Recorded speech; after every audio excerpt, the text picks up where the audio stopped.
et la déformation par le keyframing. D'accord, et on aura donc une pondération possible à ce moment-là. Mais ça complique vraiment, donc, parce qu'à ce moment-là, on a des poids de pondération. Il faut éventuellement les keyframer pour passer de l'expression à la valeur keyframée ici. C'est un peu compliqué. Donc, on part sur l'hypothèse que l'on a perdu donc la possibilité d'activer le rotate X ici. Ok. Et dans ces conditions-là, ben, on va venir donc créer une autre variable. Ok, que l'on va positionner en effet multiplicateur devant donc le guide ici. Donc on va en créer 6 ici, de Q2 à Q7, et on va la positionner, donc le plus simple c'est de positionner ici, sur le guide Q1, sur lequel on l'a fait, mais comme j'ai fait CTRL Z, ça a sauté, et je viens ici seulement conserver, comme je le disais, dans le channel box ici, que la rotation pour l'instant qui m'intéresse. Ok.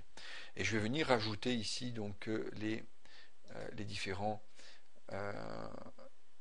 autres variables que je vais maintenant créer de mon propre chef, donc en faisant CTRL A, guide Q1 ici sur le node ou sur l'onglet de transform attribute, et je viens dans attribute ici, add attribute. Ici donc je vais avoir un float scalaire, long name ici, bien je vais l'appeler multi rot Q2. Ok, voilà. Donc c'est l'effet multiplicateur donc de la rotation du guide Q2. Je fais CTRL C pour le recopier 6 fois. Ok, et puis je fais add. Ok, hop, et ainsi de suite. Donc ici je vais mettre la valeur 3, add, et ainsi de suite. Voilà, donc jusqu'à arriver donc au dernier ici, 7, et on met add ici. Ok, close, et donc à ce moment-là, on a dans extra attribute, ici, extra attribute, et bien les nouvelles variables ici qui sont créées, et l'avantage c'est qu'on va les retrouver ici dans le channel box, donc les rotations et les multiples, donc rotation Q2, Q3, jusqu'à Q7 ici. Ok, donc on va venir maintenant ici dans le guide Q1 avec donc ici select filter pour voir by object guide Q1 et je retrouve donc mes écritures. Bon, pourquoi je fais ça? Et bien là on peut le voir, c'est assez intéressant parce que Maya a un petit défaut, c'est que il est écrit selon où se positionne la variable, le panneau sur lequel se trouve la variable, il est écrit de manière différente. Donc dans l'expression editor, et c'est ça qu'on va utiliser, multi-rod Q2 est écrit en minuscule si on l'écrit en minuscule, et alors que là il va mettre des majuscules à multi, à rot, après l'underscore et à Q2, à Q ici. D'accord. De la même manière, il va le faire donc dans l'attribut editor aussi, on le voit multi-rod Q2, et si on prend cette écriture en compte, eh bien ça ne marchera pas, il ne reconnaîtra pas parce qu'il y aura des majuscules la variable ici. Donc attention, prenez bien dans l'expression editor donc le select filter by object ici et venez cliquer donc sur attribut celui que vous voulez, faire un CTRL C pour ne pas vous tromper et ensuite CTRL C la variable étant attrapée, je reviens à expression name, je reclique donc sur mon expression ici, la liste apparaît et je fais CTRL V sur la première ligne, donc là je suis obligé d'agrandir, je vais légèrement réduire et j'utilise donc, je fais des espaces exprès, un effet multiplicateur ici avec donc le symbole multiplié ici qui me permet de multiplier donc le multiprod Q2 avec le rotate X ici. Ok, même opération, même combat, si on peut dire, donc en mettant au fur et à mesure Q3 et ainsi de suite. Voilà l'ensemble des expressions écrites donc avec les guides multi-rod Q2, Q3 et ainsi de suite, et ce qui va permettre donc maintenant, alors je vais réduire légèrement les expressions, voilà, okay, pour gagner de la place. Ok, me décaler sur le haut, pas trop, ici. Voilà. Voilà. Donc ici j'ai l'ensemble donc de mes guides et des joints de la queue. Donc maintenant, si j'applique une rotation, qu'est-ce qui se passe? Eh bien, je retombe sur ce que j'avais tout à l'heure quand j'avais pas écrit d'expression. les autres joints n'entraînent pas en rotation et donc j'ai un mauvais déplacement ici. J'ai du linéaire ensuite sur Q2, Q3 et ainsi de suite. Okay. Pourquoi? De manière assez simple, mes valeurs multiples ici sont égales à 0 par défaut, et donc j'ai la rotation x de Q2 jusqu'à Q7 qui est égale à 0, donc ne bouge pas. C'est comme si je n'avais pas écrit l'expression. Ici, donc il suffit de passer toutes ces valeurs à 1, ici, 1, tac, voilà.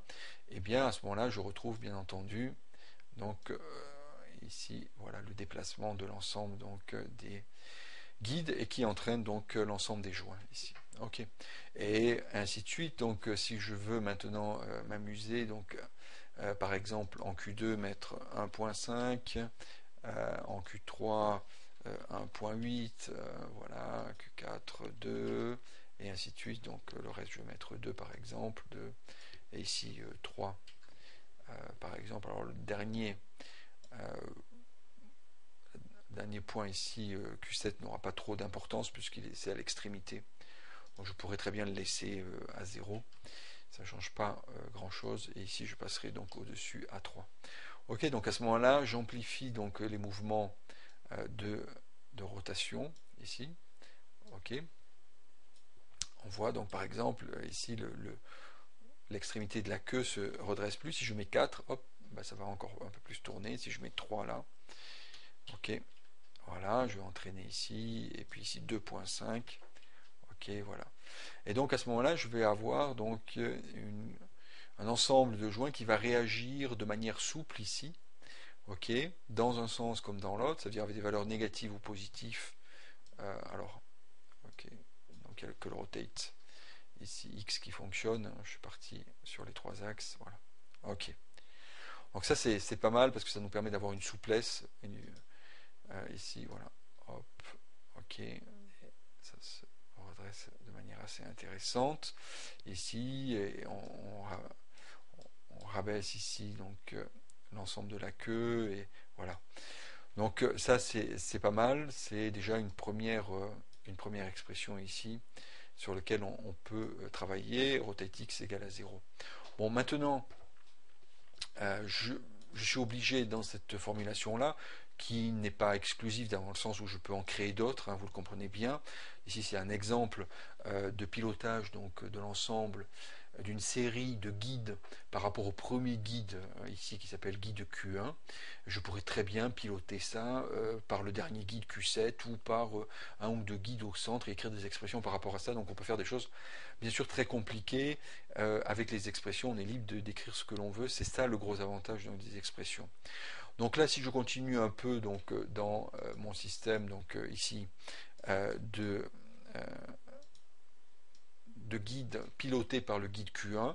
Si je veux avoir un peu de rotation donc sur certains éléments sans avoir forcément une rotation sur le guide Q1, donc je vais avoir par exemple une rotation sur le guide Q3 que je viens de sélectionner, là on le sait, on vient de le dire, c'est pas possible parce que rotate x est bloqué par une expression. Donc pour libérer cela, bien on va venir écrire donc 6 nouvelles variables de décalage, de rotation, qui va redonner la main donc, pour avoir une rotation indépendante par rapport donc, au guide Q1. Donc on va venir ici le rajouter devant avec pas un multiplié, mais avec un plus ici. Ok. Donc pour ça, avant de l'écrire dans les expressions, eh bien je viens ici sur le guide Q1. Sur le guide Q1, donc hop là, CTRL A. Guide Q1, ici, attribute, add attribute. Donc là, je vais l'appeler décal. Ok. Décal, rot, Q2.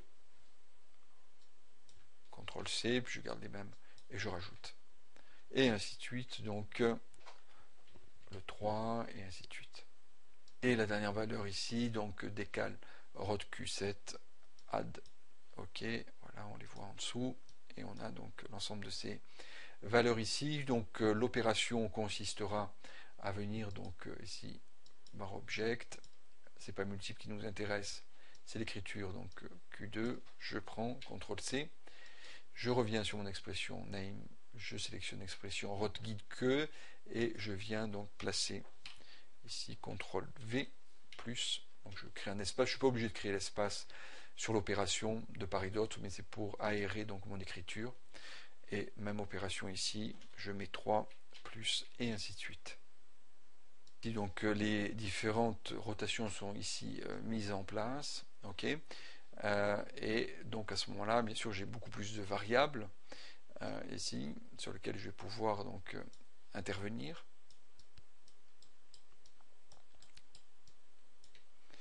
Donc là, eh bien, j'ai toujours la possibilité donc de venir avec la rotation sur Q1 d'avoir une certaine valeur qui va permettre donc de jouer sur la morphologie de la queue dans ce déplacement de la rotation avec des valeurs donc de 1.5, 1.8, 2.5, 3 et 4 ici.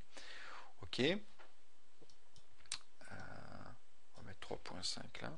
Mais je vais pouvoir aussi jouer sur un décalage dans le sens où si j'ai Q1 qui se déplace pas en rotation, eh bien je puisse quand même, par exemple si je veux prendre Q2 ici, décale rot Q2, je vais pouvoir mettre une valeur 20 pour voilà venir redécaler légèrement, donc réajuster ici à ce niveau-là la position de la rotation du joint Q2 ici. Ok. Et dans tous les cas, si je reprends maintenant la rotation donc en Q1, eh bien Q2 suit avec son décalage, on voit bien, il a pris un décalage et il va continuer donc à l'avoir. Donc ça notamment, ça permet de cambrer donc éventuellement soit la colonne vertébrale, donc dans le cas d'une colonne vertébrale, plus que dans le cas d'une queue, ici, de pouvoir cambrer, donc d'avoir une valeur négative en termes de rajout ici, décale rot Q2, alors je vais le faire sur le Q3, ici moins 30 par exemple. Et donc à ce moment-là, on a la queue en forme de S ici, ce qu'on n'aurait pas pu avoir donc si on n'avait pas créé ce décalage ici. Et ce qui permet de ici donc d'avoir une position initiale de la queue par exemple comme ça. Et quand bien Q1 le déplace, et bien on conserve donc cet effet-là en ayant bien sûr des effets multiplicateurs donc sur voilà. Donc ici, par exemple, si je remonte à 4, voilà, j'aurai toujours, alors on va exagérer un peu, ici on va mettre 5, voilà, et puis ici on va mettre 6, voilà. Ce qui fait que c'est juste pour montrer que donc on a toujours le décalage ici que l'on voit, d'accord, grâce donc au moins 30, donc on a cette forme en S, et puis quand on déplace, eh bien on a l'effet multiplicateur qui se met en marche, mais n'empêche que l'on a toujours donc le décalage du S. Ici, pour ne pas l'avoir, il faudrait venir compenser de manière plus forte, donc en Q3, avoir une valeur ici plus importante d'effet multiplicateur. Mais comme le décalage est extérieur donc à la rotation et l'effet multiplicateur, on l'aura toujours. Donc ça nous permet d'avoir bien sûr ce décalage là. Alors bien sûr toutes ces variables là sont keyframables, le bouton droit de la souris key selected, hein, et donc je peux très bien keyframer donc mon décalage pour avoir un effet en S marqué, moins marqué et ainsi de suite. Ok, donc on voit par ce paramétrage là que l'on a donc la main sur un ensemble de variables qui sont keyframables. Donc ici on en a 12 et 3, 15 variables keyframables hein, sur lesquelles on peut intervenir, bien sûr. Alors on pourra créer un panneau, comme on l'a vu dans des précédents tutoriels, un panneau indépendant, une interface, quoi, sur lequel on pourra venir bouger des curseurs pour faire quelque chose de plus interactif que dans le channel box. On pourra aussi imaginer regrouper certaines variables si on veut. Ou limiter le nombre de variables. Ici, j'ai rendu vraiment indépendant tous les éléments des guides de la queue. Ça veut dire que chacun a son multiple, son effet multiplicateur. Je ne suis pas obligé d'avoir ça, je peux en créer deux seulement, que je vais appliquer par exemple à Q2, Q3, Q4, et puis Q5, Q6, Q7, j'aurai un deuxième valeur multiplicatrice, d'accord. Donc de 6 valeurs, je vais passer à 2 valeurs, ça limite quand même un peu le nombre de valeurs. Si je ne veux pas avoir autant de détails nécessaires donc dans le mouvement de la queue, ce qui est souvent le cas, et j'ai pas besoin d'avoir autant de détails. Ici, je voulais vous montrer que, bien, avec les expressions, l'avantage c'est qu'on a toute l'attitude d'avoir justement ce détail-là.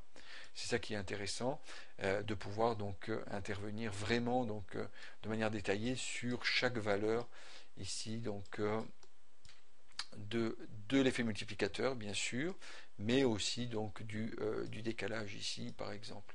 Donc ici je mets 20, je vais redresser ici, si je mets moins 20, ok, je vais forcer ici donc à redescendre encore, d'accentuer la forme en S ici par exemple. Voilà. Ok. Donc rotate ici, si je mets même 0, voilà, et bien j'ai quand même cette forme en S que j'avais pas au début dans ma modélisation. Ok. J'ai moins 10 ici. Ok, donc je peux jouer. Voilà. Ok, ou remonter sans avoir donc une continuité. Voilà. Sur le 5. Voilà. Ok, aux valeurs inverses. Ici un peu. Et puis sur le 6. Ah, le 6 avait suivi. Ok, voilà. Oh, comme ça. Donc on peut avoir très bien donc une position initiale avec des décalages ici que je mets en place. Et ensuite donc jouer encore une fois sur le rotate ici et avoir donc un déplacement ici de balancier. Alors là en fait la queue dans ce cas de figure sert de stabilité normalement au mouvement donc de balancier des jambes dans le déplacement. On pourra très bien l'utiliser donc dans le cycle de marche avec des mouvements donc sur la rotation X justement selon l'avancée donc du corps dans ce cycle de marche.